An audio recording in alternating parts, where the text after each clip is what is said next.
이렇게, 아, 그, 우리가 누구를 비판하는 건 참 조심해야 되고, 비판하는 것은 아니고, 어떤 현상을 말하는 거예요. 한 사람을 지목하는 건 아니지만, 이렇게 어떤 감투가 있어요. 무슨 뭐, 장로다, 그리고 신앙생활 오래 했다, 근속했다.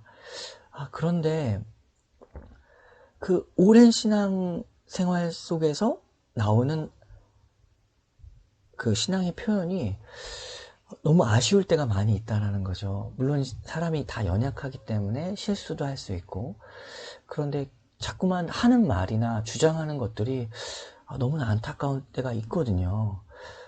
그러면 그 사람을 뭐 비판하기보다 그런 것들을 잘 보고 우리의 모습을 생각해 보는 거예요. 그럼 나는 어떠한가? 하나님과 멀어지고 있는 것이 헛된 시간이라고 성경은 표현하고 있다면 나의 신앙은 잘하고 있는가? 그리고 잘한다는 것은 뭐지? 주님의 사랑 안에 거하고 있는 것, 그리고 주님을 많이 아는 것인데, 지식으로만 어떤 것, 무슨 신학적으로만 뭘 안다고 하고 있진 않은가? 하나님을 잘 알면 나의 삶의 많은 부분이 하나님을 더욱 의지해야 할 것인데, 어떤 부분은 의지하고 어떤 부분은 의지하지 않고 있는 나의 모습 속에서 나는 과연 하나님을 정말 많이 아는가? 그리고 하나님을 많이 안다면 나의 삶은 어떻게 지금 흘러가고 있는가?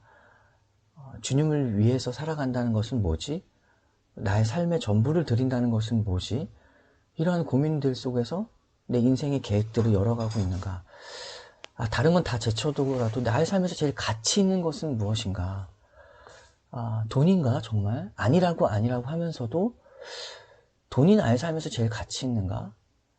그리고 그 돈이 없을 때 내가 우울하고 있다면 결국에는 그게 나의 가치가 아니었던가 라고 고민하게 되는 거죠. 이런 말들이에요.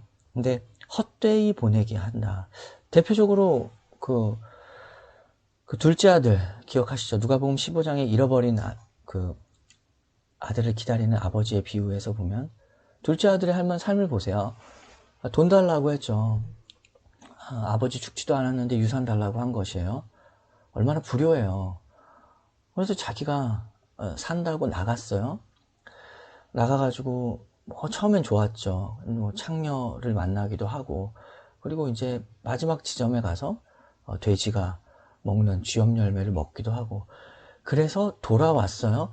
돌아와서 하나님이 반겨주셨어요. 그런데 하나님의 사랑 앞에서 그 둘째 아들의 모습을 생각해 봐요. 먼 길을 돌아서 와서 하나님이 반겨주셨지만 그 먼 길을 돌아갔던, 얼마나 먼 길을 갔는지 몰라요. 성경에도 먼 길이라고 나와 있고, 그 돌아왔던 시간들, 그 하나님과 함께 하나님 아버지 안에서 아버지의 그 것들을 아버지와 함께 일구어 나가는, 그 가업을 일구어 나간 일을 하지 아니하고 먼 길 돌아왔어요. 그럼에도 불구하고 하나님은 기다려주시고 안아주셨지만 그 시간들에 대한 생각이에요. 그 시간들을 성경은 뭐라고 하냐면 성경에 허랑방탕했다라고 표현이 돼요. 그가 방탕하였다. 방탕하였다라는 것은 시간을 낭비한 거예요. 에베소서에 보면은 세월이 악하니라, 그러면서 이 시간들, 때가 악하니라 라고 하죠. 그 시간들에 대한 생각을 우리는 하지 않아요. 아버지고 아들이기 때문에 여전히 반겨주시지만 허랑방탕한 것은 변하지 않는다고요. 그 세월을 잡을 수는 없어요. 다시 어떻게 할 수가 없어요.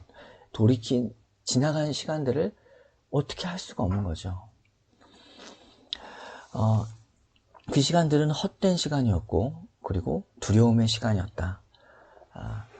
40년을 뺑뺑이 돌았던 그거를 시간들. 그럼에도 불구하고 하나님은 가나안으로 데려가시지만 결국 거기서 1세대는 다 죽었던 거예요. 가나안에 들어가서 하나님과 함께 일하며 하나님 나라를 위하여 전진했던 그 시간들은 아니었고 뺑뺑 돌아가는 시간이었죠. 그러니까 우리가 기억해야 될 게 그러면서 뭐 성숙하겠죠. 그러면서 깨닫겠죠. 그거는 그거는, 그게 없다는 건 아니에요. 근데 잘 생각해봐요. 인생을 잘 생각해봐요. 뭘 해도 다 배우는 건 있어요. 뭘 해도 다 배운다고요. 뭐 고생을 하든, 뭐 거기서 다 배우고, 안 배우는 게 없어요. 사람의 인생이. 그러나, 그냥 다만 내 인생을 뭐 이렇게 고생해서 저렇게 고생해서 배우는 것으로만 채워가는 것이 아니라 하나님의 나라를 위하여 전진하는 삶도 있다는 걸 늘 기억해야 돼요. 늘. 그러니까 신앙의 목표가 그냥 나 하나 내가 성장하는 게 목표가 아니에요. 그거는 끝이 아니에요. 그건 과정이고 늘 이야기하는 것인데 나의 성화가, 그러니까 자녀다워지는 성화가 목표가 아니라 하나님께 영광 돌리는 게 목표다라는 것을 늘 기억해야 돼요. 영광, 이 땅 가운데 내가 살아가는 목적이 무엇이고, 그래서 하나님께 어떻게 영광을 돌릴 수 있는가. 지금 보면 이스라엘 백성은 범죄하였고 그 시간들은 헛된 시간이었고 두려움의 시간이었다. 불신은 시간을 낭비하게 해요. 그리고 믿음은 전진하게 한다. 라는 이 사실.